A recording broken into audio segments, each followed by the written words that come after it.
froide. La fin de la guerre froide a quelque peu libéré les ambitions de grandeur de New Delhi.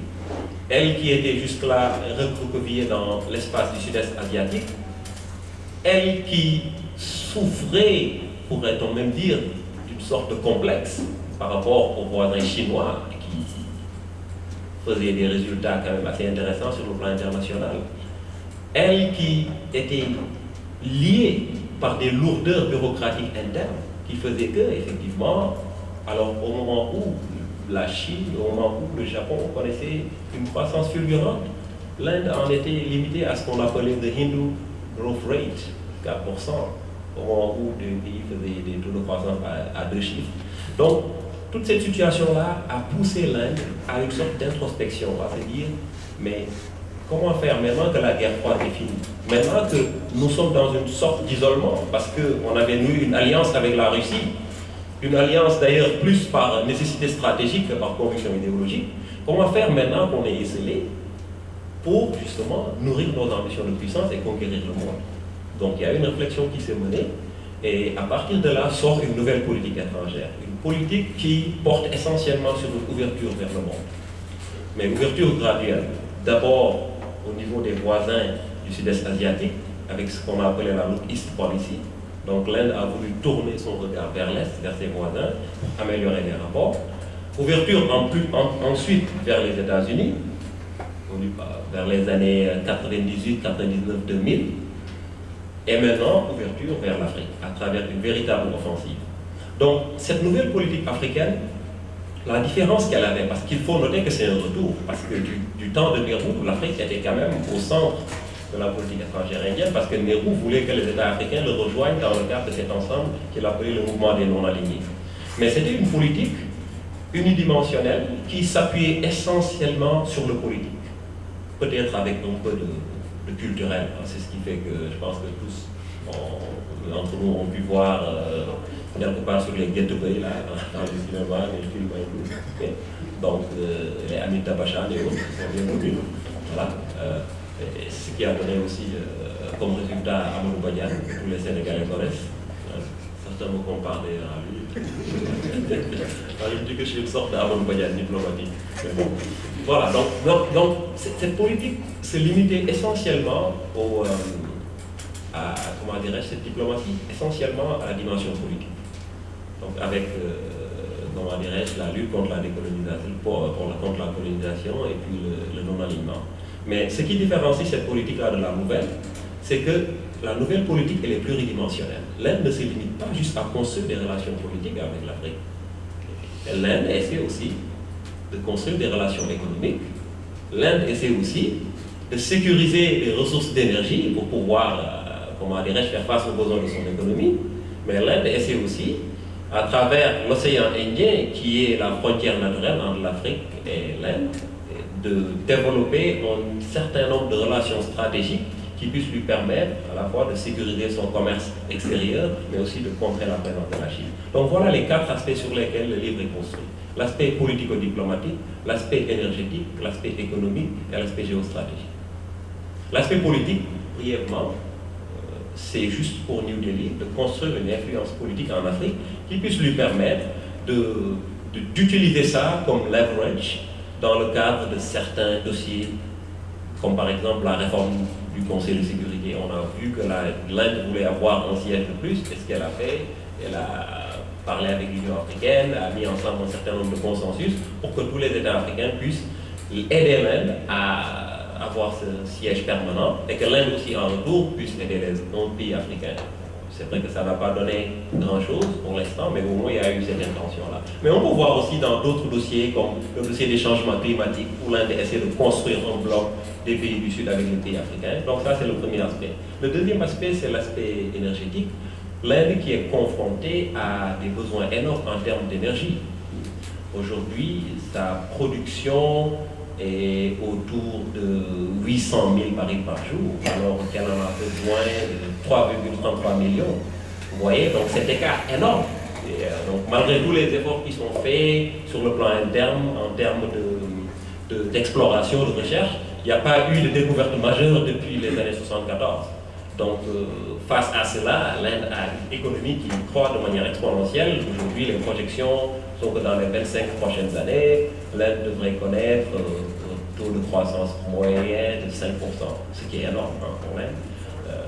Le PIB par habitant vers 2030 devrait atteindre les 5 930 $, alors qu'actuellement, il tourne autour de 1000 et quelques. Vous voyez, donc il y a une croissance énorme de l'économie qui fait qu'il y a des besoins énergétiques qui suivent. Donc pour l'Inde, l'Afrique est justement le continent tout indiqué pour pouvoir faire face à ces besoins-là. D'autant plus qu'il y a des, comme je l'ai dit dans le livre, il y a des obstacles géopolitiques. L'Inde ne peut pas accéder aux ressources pétrolières et gazières d'Asie centrale parce que tous les pipelines passent forcément par des États avec lesquels elle n'est pas en très bon rapport. La Chine, le Pakistan. Donc ça, c'est un obstacle qui fait qu'il faut qu'elle se tourne à l'Afrique. Elle prend la majeure partie de son pétrole. Le deuxième fournisseur, c'est l'Iran. Et dans le cadre de cette nouvelle relation avec les États-Unis, il est de plus en plus difficile pour l'Inde de maintenir de bons rapports et avec l'Iran et avec les États-Unis. Donc il lui faut faire un choix. Donc le pétrole africain, de ce point de vue, un pétrole qui est géostratégiquement sans risque pour elle. Et d'autres éléments aussi qui font qu'effectivement, on peut souligner aussi le fait que pour l'Inde, l'accès au pétrole africain est quand même assez simple parce que ça ne passe pas par le canal de Suez, ça a juste par passer par, comment dirais-je, le sud de l'Afrique. Donc ça part du golfe de Guinée, sud de l'Afrique, Cap de Bonne-Espérance, le petit canal du Mozambique est directement vers l'Inde. Donc c'est juste pour elle de sécuriser ce commerce-là. Donc tous ces éléments font qu'aujourd'hui l'Inde est en recherche de pétrole africain, l'Inde augmente ses importations. Donc tous ces éléments font qu'aujourd'hui l'Afrique est la destination naturelle. Alors troisième élément, c'est l'économie. Et c'est tellement important cette partie-là, excusez-moi, c'est tellement important cette partie-là que je me suis rendu compte en écrivant le livre que l'histoire de l'émergence de l'Inde, c'est une histoire de réflexion sur le plan économique qui est extrêmement dense. Et c'est pour cela que j'en parle à Badou, je vois Naï qui est là et puis Chérif qui va venir plus tard. Je pense qu'aujourd'hui, il faudrait que nos économistes se réveillent. Vous voyez, l'Inde a pu développer une réflexion extraordinaire sur le plan économique au point de faire de cette économie-là le levier de sa politique étrangère. Et je cite dans le livre un journaliste économiste qui est Sanjay Baru. Et Sanjay Baru, ce qu'il dit est très puissant. Ce qu'il dit, et je le cite dans le livre, c'est "It has come the time when trade has to raise the flag rather than follow it." Ça c'est puissant. Ce qu'il dit, c'est que le moment est venu où le commerce doit porter le drapeau et non le suivre. C'est un renversement de paradigme total. Vous les politiciens, vous les diplomates, asseyez-vous. Aujourd'hui, ce qui porte le drapeau du pays, ce qui porte la politique étrangère, c'est le pouvoir économique, c'est les businessmen, c'est les économistes et tout ça. Et cela a eu justement les conséquences qu'on sait. Donc des échanges qui passent de 2000 à 2030 de 3 milliards de dollars à 70 milliards de dollars, des investissements essaiment partout dans l'espace africain. Aujourd'hui, les investissements liés en Afrique sont évalués autour de 50 milliards de dollars, et dans tous les domaines. Si vous prenez aujourd'hui les télécommunications, il y a un groupe indien qui s'appelle SR, un autre groupe qui s'appelle Bharti, quelque chose comme ça. Ils possèdent une licence qu'ils ont achetée d'une société des Émirats, où ils exploitent dans 14 pays africains. 14 pays africains sous le nom de Airtel. Souvent, si vous avez des amis au Nigeria ou autre, ils vont vous envoyer des mails, vous allez voir Send from Airtel, c'est vrai ça. Sur le plan pharmaceutique, les Indiens ont vu la brèche s'ouvrir avec justement la victoire que l'Inde a remportée au niveau de l'OMPI en termes de brevets sur les médicaments génériques. Donc les Indiens se sont engouffrés dans cette brèche. Et aujourd'hui, des firmes comme Ranbaxy, Dr. Reddy, Cipla sont aujourd'hui des firmes presque africaines, tellement elles sont implantées dans le continent. Et donc il y a une augmentation extraordinaire du commerce, mais aussi des investissements. Et tout cela est dû à cette nouvelle vision lancée par Sanjay Baru, avec d'autres économistes, les Mondek Singh, les Pierre Dar, tout ça, qui à un moment donné ont pris le rôle de pionnier, de la réflexion pour pouvoir sortir d'elle. Je pense que aussi c'est un défi à tous mes amis économistes qui sont ici, pour vous dire que peut-être la solution en mai, il faudra peut-être s'y mettre. Alors, dernier aspect de cette politique, c'est ce que j'appelle l'aspect géostratégique, comme je l'ai dit tout à l'heure. L'océan Indien est la frontière naturelle.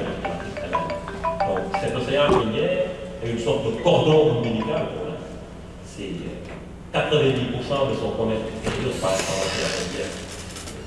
Tout son approvisionnement, en fait, 70%. Donc, pour l'Inde, il est important de sécuriser cette partie-là de mer qui la sépare de l'Afrique. Et donc, ce que l'UDI fait, c'est qu'elle essaie de nouer des alliances sur le plan stratégique avec les pays africains qui longent le littoral de l'océan Indien. Pour le moment, c'est cela, mais je pense qu'il faudra s'attendre dans les prochaines années à ce que l'Inde aille un peu plus. Voilà. À ce que l'Inde aille un peu plus. Parce que ce que j'ai constaté et ce que j'ai vu dans le livre, c'est que pour moi, la politique stratégique aujourd'hui de l'Inde dans l'océan Indien se base sur un concept que moi j'appelle le triangle de Varuna. Et Varuna, c'est la déesse hindoue de l'océan. Donc l'Inde essaie, à travers un triangle de relations stratégiques, de sécuriser l'océan Indien pour pouvoir sécuriser son commerce extérieur. Aujourd'hui, comment faire pour que nos relations internationales s'insèrent dans un cadre global? Comment faire de telle sorte que ces pays qui ont des intérêts commerciaux chez nous, comment on peut les mettre en contribution pour, par exemple, les questions de sécurité? Je disais tout à l'heure que l'Inde compte plus de soldats au titre de maintien de la paix que toutes les puissances réunies du Conseil de sécurité.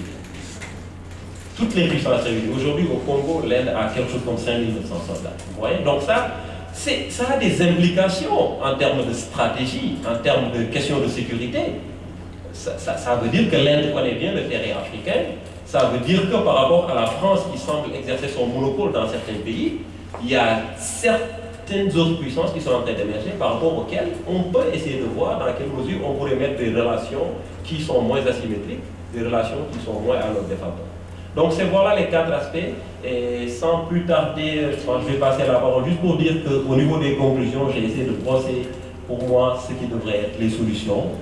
Je pense, et c'est peut-être la prochaine étape, que tous ceux qui sont intéressés par le sujet et qui peuvent l'approcher sur certains âges, je veux construire un ouvrage collectif dont l'objectif sera de définir une stratégie indienne par rapport à l'Afrique, parce que je suis convaincu que de ces nouvelles relations naîtra peut-être l'Afrique de demain, et que, comme je le dis à la conclusion du livre, notre mantra devrait être de bien distinguer entre les yin et les yang.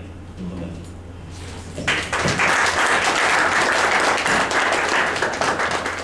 Alors, merci Alioune. Donc, vous l'aurez compris. Donc, moi, ce que je retiens, c'est que en tout cas, pour moi, le principal objectif de cet ouvrage, c'est pour Alioune de dire aux Africains, il faut arrêter, comme il écrit dans l'ouvrage, d'être un panier de ressources en fait.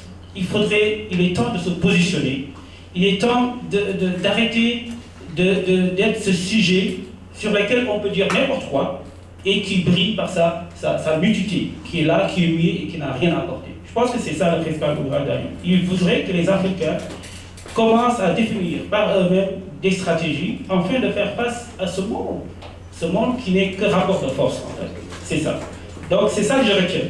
Il y a aussi un autre aspect qui m'a marqué dans cet ouvrage, et je pense que c'est une des principales lacunes que nous avons en Afrique, c'est le problème de leadership en fait.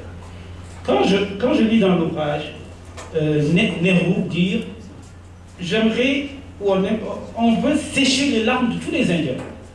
Ça veut dire quoi? Ça veut dire il veut plus qu'un Indien pleure, il veut que tout se passe bien en Inde. C'est ça qu'il nous faut, c'est-à-dire des dirigeants patriotes qui aiment leur pays et qui sont fiers.